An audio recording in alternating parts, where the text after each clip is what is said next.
set. So I've chosen to read Psalm 127 this morning, if you might turn with me.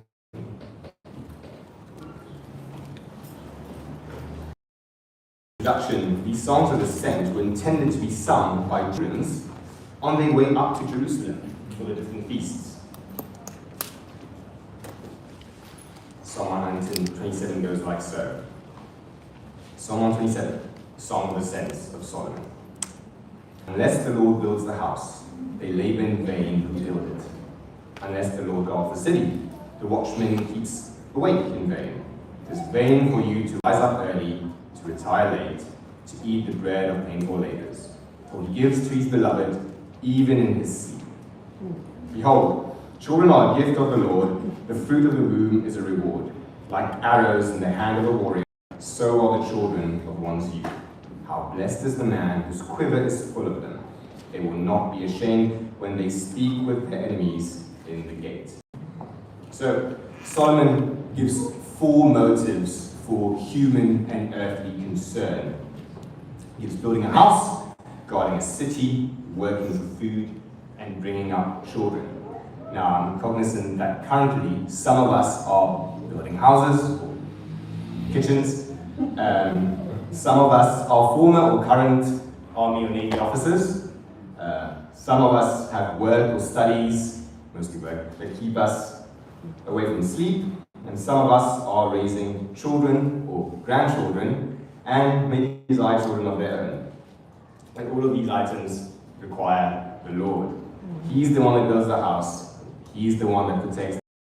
He's the one that gives food. He's the one that gifts children. And this is even while we sleep. In my Bible, it's lower caps. So it's while we sleep, He, capital He, provides. So as a conclusion, I pray that this morning we would be pilgrims.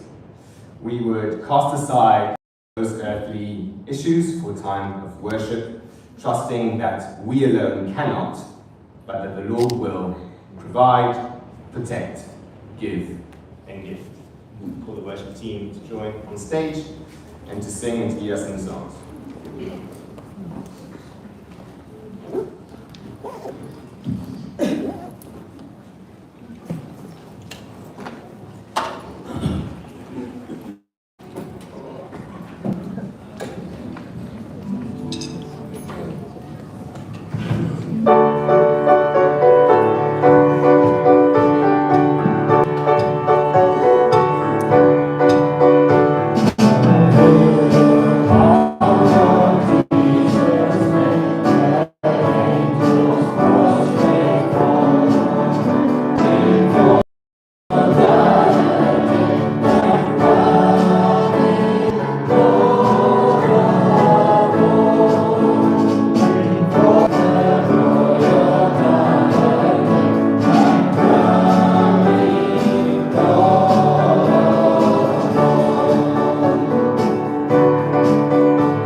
I come to the most stressful time for me is when I need to pronounce your names properly. So, a few announcements. We're doing a church website update. That's one of the announcements. Then after the service, if you might linger around, we're taking a church picture outside. So if after the service, just make your way up the front porch. And then after that, there'll be